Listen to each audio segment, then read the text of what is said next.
Queridos amigos, queridos irmãos, hoje eu quero falar um pouco sobre para onde Jesus foi quando esteve morto, onde ele esteve nos 3 dias de sua morte, que é um dos temas que eu abordo na minha teologia sistemática, na parte de Cristologia, é o 12º tópico, que eu escrevi assim: onde Jesus esteve nos 3 dias de sua morte. E a pergunta surge porque muitas pessoas acreditam que Jesus foi para o inferno quando morreu e ele pregou a pessoas que estavam no inferno, enfim. Então vamos ver essa questão porque é uma dúvida muito frequente.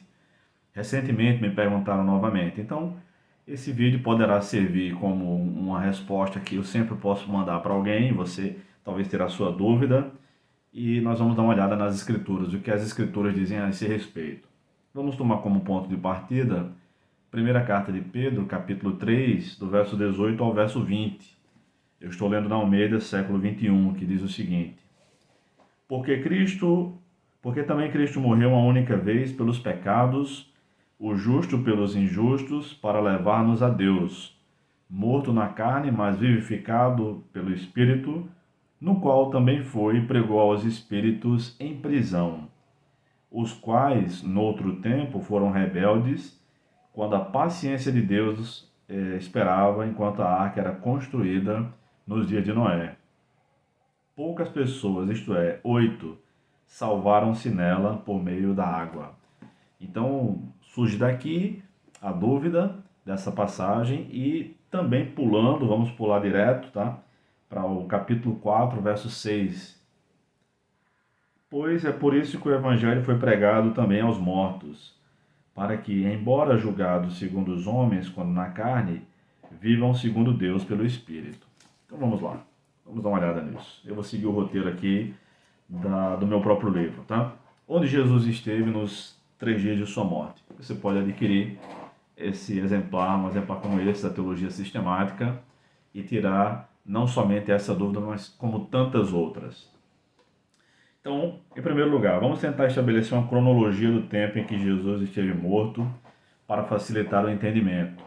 Primeiro, Jesus morreu em Jerusalém por volta das 15 horas, numa sexta-feira. A Bíblia diz isso. João 19:31, era o dia da preparação, e para que os corpos não ficassem na cruz no dia de sábado, pois aquele sábado era especial, os judeus pediram a Pilatos que fossem quebradas as pernas dos crucificados. Era especial aquele sábado ou era mais longo? Porque a ideia é que na sexta-feira mesmo já era uma espécie de feriado, tá? E era um feriado não fixo, um feriado móvel, digamos assim, que naquele ano caiu numa sexta-feira. Segundo lugar, ele prometeu receber o ex-criminoso no paraíso no mesmo dia. Então nós lemos isso em Lucas 23:43. E Jesus lhe respondeu: em verdade te digo que hoje estarás comigo no paraíso. Então, para Jesus receber aquele homem no paraíso, ele teria que ter ido até o paraíso, né? E o que é o paraíso? Onde é o paraíso? O paraíso é o céu. A gente vê isso através da própria palavra de Deus. Por exemplo, Apocalipse, capítulo 2, versículo 7, diz o seguinte: quem tem ouvidos, ouça o que o Espírito diz às igrejas. Ao que vencer, eu lhe permitirei comer da árvore da vida, que está no paraíso de Deus. E em Apocalipse 22, versos 1 e 2, a gente vê que o paraíso é o céu. Então o anjo mostrou-me o rio da água da vida, claro como um cristal, que saía do trono de Deus e do Cordeiro, no meio da praça da cidade, De ambos os lados do rio estava a árvore da vida, que produz 12 frutos de mês em mês, e as folhas da árvore são para a cura das nações. E aí o texto segue, você pode ler Apocalipse 22, capítulos 21 e 22, vai entender claramente que aqui é o céu, que também é chamado de paraíso nas próprias escrituras, tá? Em terceiro lugar, Jesus entregou o seu Espírito a Deus Pai. Na cruz, o texto diz, Lucas 23:46. Então, exclamando em alta voz, Jesus disse: Pai, nas tuas mãos entrego o meu espírito. e dizendo isso, expirou, morreu. Então Jesus foi para o céu quando morreu e não para o inferno. Tá? Número 4. Ele disse a Maria que ainda não havia voltado para o Pai. Então, após ressuscitar, nós lemos isso em João 20:17. Jesus lhe disse ainda: Não me segures, não me toques ou não me detenhas. Pode ser traduzido assim: Pois ainda não voltei para o Pai. Mas vai a meus irmãos e dize-lhes que estou voltando para meu Pai e vosso Pai, meu Deus e vosso Deus. Com essas palavras de João 20:17, Jesus jamais quis dizer que não esteve com o Pai, mas que a obra dele não estava completa. Afinal de contas, ele ainda precisou passar mais 40 dias aqui discipulando os primeiros cristãos, tá? E a obra, o sacrifício sim, estava completo, mas a missão que Deus lhe designara ainda incluía esses 40 dias. Ele ainda não havia voltado plenamente. Número 5. Como ele tem as chaves da morte? Então é muito comum ouvir os crentes dizendo que Jesus tomou as chaves das mãos do diabo, as chaves do inferno das mãos do diabo. A Bíblia não diz nada disso. O que a Bíblia diz em Apocalipse 1,18 é o seguinte: Eu sou o que vive. Fui morto, mas agora estou aqui. Vivo para todo sempre e tenho as chaves da morte e do inferno. Não diz que ele tomou de ninguém, não. Na verdade, quando Jesus ressuscitou, ele recebeu do próprio Pai a autoridade sobre todas as coisas. A gente vê isso em Mateus capítulo 28, quando Jesus está falando sobre a grande comissão. Mateus 28, verso 18. E aproximando-se, Jesus falou-lhes: Toda a autoridade me foi concedida no céu e na terra. Quem lhe concedeu toda a autoridade? O próprio Deus, seu Pai. Aliás, pela ressurreição é que de fato Jesus foi definitivamente declarado Filho de Deus, conforme nós lemos em Romanos capítulo 1, verso 4. Vá anotando as referências, aí eu pause o vídeo e confira. Romanos 1, versos 3 e 4. Acerca de seu filho, que humanamente nasceu da descendência de Davi, e com poder foi declarado Filho de Deus, segundo o Espírito de Santidade, pela ressurreição dentre os mortos, Jesus Cristo, nosso Senhor.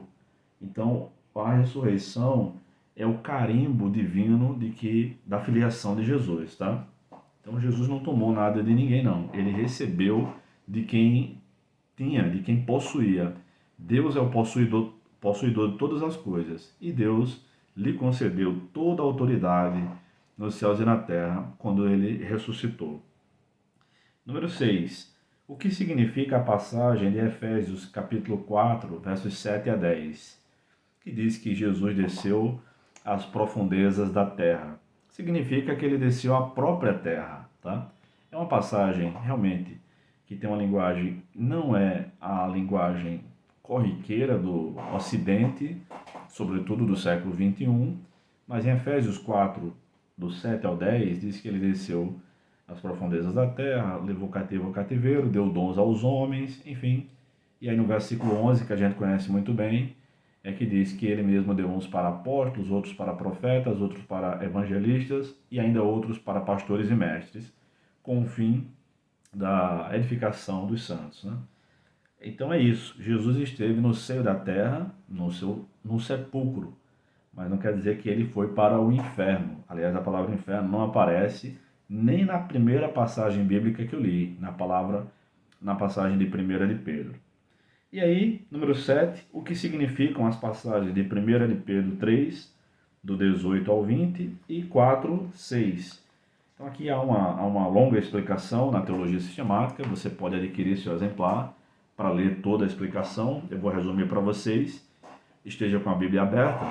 Significa o seguinte, que essas pessoas, eu vou abrir novamente aqui a passagem, primeira passagem, capítulo 3, 1 de Pedro 3, do verso 18 ao 20. Porque também Cristo morreu uma única vez pelos pecados, tá fácil aí, o justo pelos injustos, para levar-nos a Deus.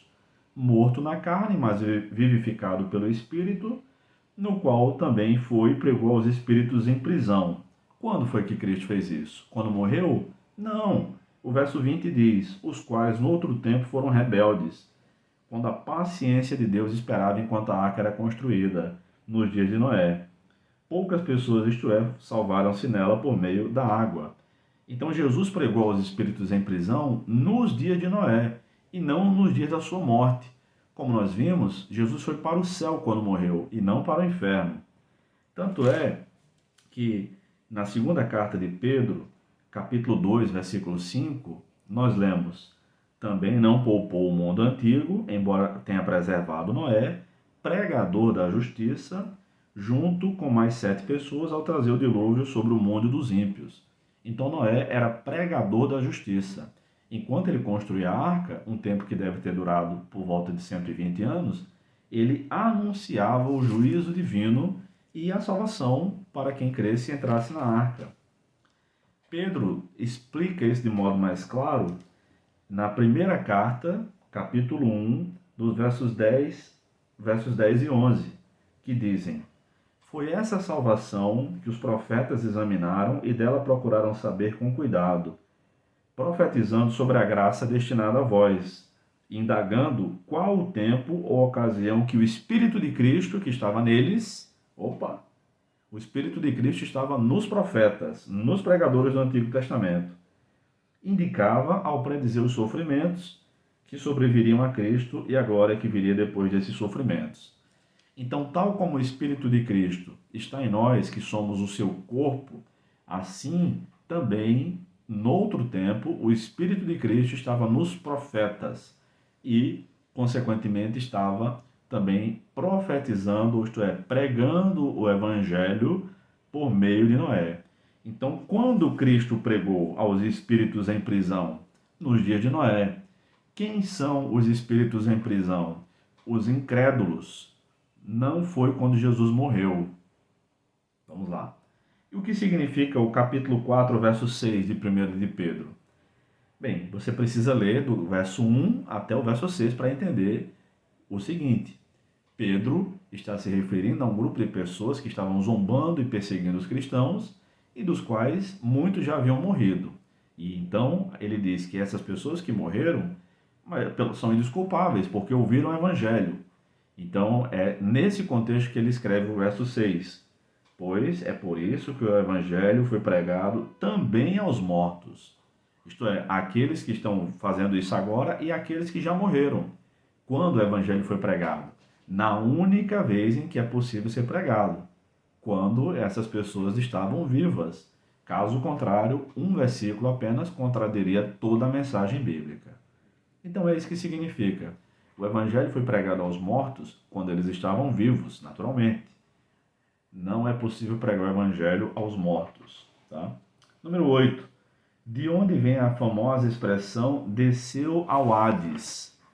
Que essa expressão está no credo apostólico, por exemplo, né? Que foi um credo elaborado pela igreja do primeiro e segundo séculos, e aí foi até o sexto século.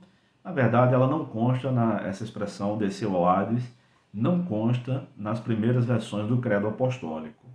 Ela foi acrescentada por Rufino, quando estava endereçando uma carta para um amigo seu, e ele quis enfatizar que Cristo morreu mesmo, foi morto e sepultado. Aí ele diz, desceu à mansão dos mortos, ou desceu ao Hades. Não é uma frase que está na Bíblia, é uma frase que apenas consta no credo apostólico, que não foi escrito por nenhum dos apóstolos, portanto não é um documento canônico, não é algo bíblico, e quando foi escrito, além de tudo, não significava que Cristo foi para o inferno, mas que morreu mesmo. Sendo assim, para concluir, precisamos ter cuidado como músicas, por exemplo, e pregações, aquela música da banda do grupo Diante do Trono, né? Que diz que ao terceiro dia o inferno, quando Jesus foi crucificado, o inferno em festa se alegrou. Creio que o nome da música seja A Vitória da Cruz. CD3 ou CD4 do grupo Diante do Trono. Eu não recordo agora. Mas você vai pesquisar e vai descobrir. E aí, meus irmãos, não pode haver festa no inferno. O inferno é um lugar de choro e ranger de dentes. O inferno não se alegrou. Jesus não foi para o inferno tomar nada de ninguém. E se ele tivesse ido ao inferno para pregar, que mensagem seria? De salvação? A Bíblia não ensina isso em nenhum momento, que é possível arrepender-se após a morte. Hebreus 9:27. Depois da morte, segue-se o juízo. Alguns ainda alegam, mesmo com todas essas explicações que eu estou dando aqui, embora de modo resumido, creio que esteja sendo claro e preciso, que Jesus foi ao inferno anunciar sua vitória. Mas isso também, além de não estar na Escritura, o que deve bastar para nós, não faz o menor sentido. Porque, primeiro, não faz sentido não faz sentido por causa do caráter de Cristo. O caráter zombeteiro com aquelas pessoas que estavam se perdendo, né, que estavam sofrendo no inferno. Em segundo lugar, não faz sentido porque Cristo não havia ressuscitado. Que vitória ele estaria anunciando se ainda estava morto? Então, para fechar a questão, quando Jesus morreu, ele foi para o céu, que é a mesma coisa de paraíso ou seio de Abraão. Ele passou lá, aquele tempo que esteve morto, ressuscitou, depois passou mais 40 dias com os apóstolos e os discípulos, conforme Atos capítulo 1, versículo 3, e todas as coisas que eu estou dizendo aqui estão na Bíblia. As coisas que pregam por aí, infelizmente, não estão na Bíblia. Tá? Na verdade, infelizmente, se prega o que não está na Bíblia, é o que eu quis dizer. Então, confira as passagens, pause esse vídeo, valendo, e adquira o seu exemplar da Teologia Sistemática, da minha Teologia Sistemática. Esse é apenas um dos centenas de pontos que eu elucido aqui, que eu esclareço. Entre em contato, Deus te abençoe, compartilhe esse vídeo. Até mais.